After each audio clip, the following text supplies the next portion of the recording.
Hey, what's up, everybody? Jeremy, Jimmy, and Craig from the MMA Bourbon Appreciation Society, and we are here at Sugar Cubed, the private, the members-only speakeasy of the St. Louis Bourbon Society with Zach and Todd. How we doing, guys? Doing great. How are you doing? So, Todd, we're going to start with you now that you've got the microphone in your hand. What got you into the world of whiskey? I think for me, growing up, my great-grandfather and grandfather were moonshiners. So oh, yeah. For me, growing up in Nebraska in the rural part, we got indoctrinated pretty early to it. So for me, just the flavors and the profile, and moonshine has its own taste, but whiskeys and bourbons are a whole other thing.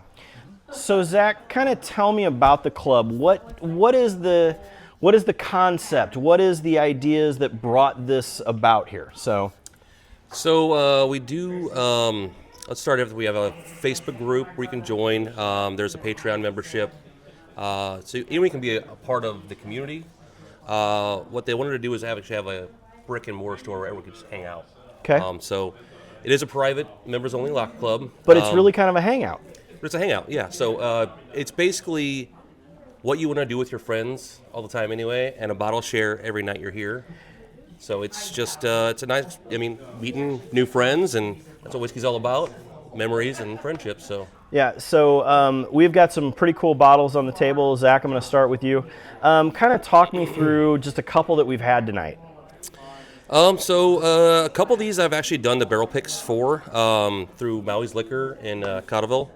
Go check them out, Maui's Liquor. Yeah, Joe's a great guy. Fair pricing, great picks. You could try all of his picks beforehand. But we did a Starlight American Light whiskey that actually tastes like wedding cake, and I think you guys kind of agree. Big time. We all had that. Yeah, it was pretty cool. So went from that $40 bottle to we've got a Brook Hill limited release from Rare Character. We had got a Barrel King, which is one of my favorite. Everyone knows I'm huge into light whiskey. Their Corn Hub bottle. It was delicious. You gotta love the Corn Hub. Yeah. Gotta love the Corn Hub. And then we did an Old Louisville Toasted Rye. I did the pick on that a couple years ago down in Louisville with Amin from Old Louisville. And then we actually have an Old Carter right here. We're going to fresh crack if you guys want to do that. So. Absolutely. So Todd, you've got some cool bottles out here also. Tell me about what's your favorite on the table right now. For me, I'd probably go with the Barrel King. It's more of a traditional bourbon, and they do a little bit of the blending and so forth, but I enjoy that. For me, Buffalo Trace, I do like the Weller lineup quite a bit. So I'm an Antique 107 fan myself. I think we've all had the pours. Yeah, it's a great pour. So, all right, we talked about a fresh crack, though. I'm going to ask both you guys, Todd, starting with you. Does the neck pour matter? To me, no. Okay. Zach? Absolutely not.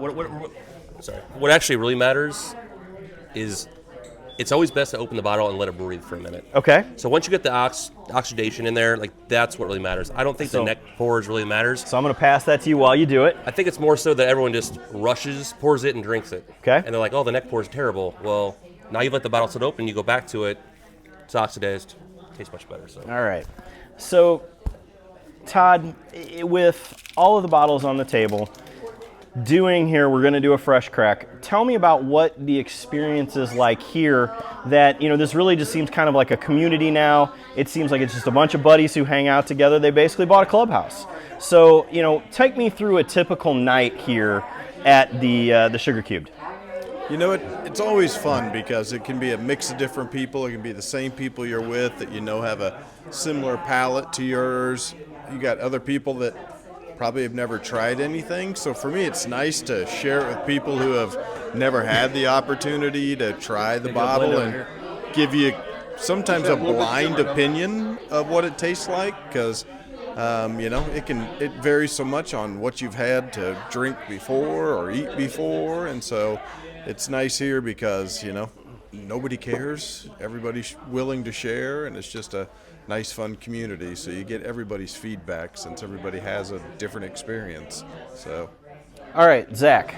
So talk me through the bottle now. We have cracked this open. Tell me, we're going to kind of play a game here that we play on our show called Is It Worth It? And what that basically means is you're going to tell me what retail is, what you paid for it, and is it worth it at that particular secondary, if there is even a secondary market price. So first off, talk me through the bottle, what we just opened, and what it is. Okay, so this is a single barrel release. Actually, this is a small batch release. I grabbed the other bottle. So it's a very small batch release. It's 525 bottles, so Okay. Couple of barrels. Probably 2 or 3 barrels. blended. Yeah. So this is 3OC. It's 117 proof. They don't get the age statement on there. I would guess it's probably Not bad. right around 9-10 years.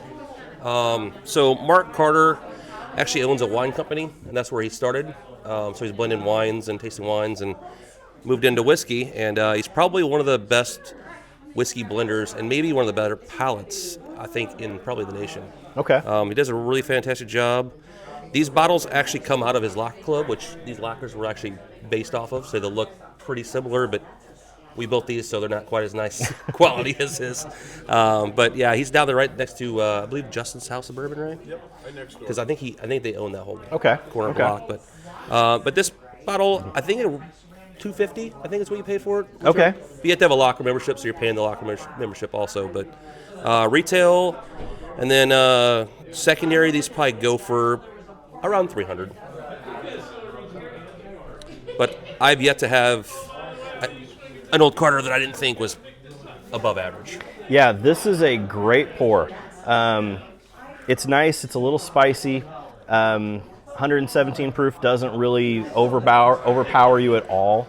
I think it's a very nice pour. Todd, give me your thoughts on the glass. Give me your nose. Give me your palate. Notice that Todd sniffs with each nostril. Why? Because what do we talk on the show, Craig? That each nose has a different smell between them. Yep. Well, also mouth cracked. Yeah. Fair? Absolutely. Hard part for me with Old Carters, they all have, even though it's blended, they all have a very similar. They are a lot similar. Now, Yeah. you do have the American Light Whiskey versus the Rye. Oh, sorry. I used to need a microphone because we're usually Absolutely. here. So 100%. this is actually a typical night here. Like, this is what we do. We, minus the camera and the microphones. Yeah. We sit here, we talk. We meet new people that come in, make new memories, new friendships. But Because that's really what whiskey's all about. exactly, and this is kind of what we do. Like, so, I would have never had Old Carter if it hadn't been for a couple of the members here introduced it to me, and helped me actually acquire that one because there are locker members down there. But So, all right. So as we play our game here, we're going to say $300 secondary. Zach Easy, is it worth it? I would say yes. Now, I would say if you're going to buy a bottle of Old Carter on secondary, I would shoot for a light whiskey because their light whiskeys are fantastic. Okay. Their bourbons are good. Their ryes are fantastic. The light whiskey, I think, separates them. I mean, it's much better, in my opinion. I think it's a 16-year, I think they call it 4OC is what it was. Okay. And that's, between that and the Corn Hub are probably my two favorite light whiskeys I've had. Okay. Real quick, Jimmy Range, is it worth it? Yes. Give me your thoughts. I mean, honestly, this is the first one we've had in Old Carter. Yes. You and I spoke about that earlier. Yep. It's like that's one bottle we have not had, and the profile's solid on it. Yeah, absolutely. From palate all the way through to finish, it's complete. So definitely worth it. Yeah, I wholeheartedly agree. It is absolutely worth it. So, Todd, give me your thoughts here on it. Give me, again, decent flavor profile. I really like the way it is. Is it worth it at this price point?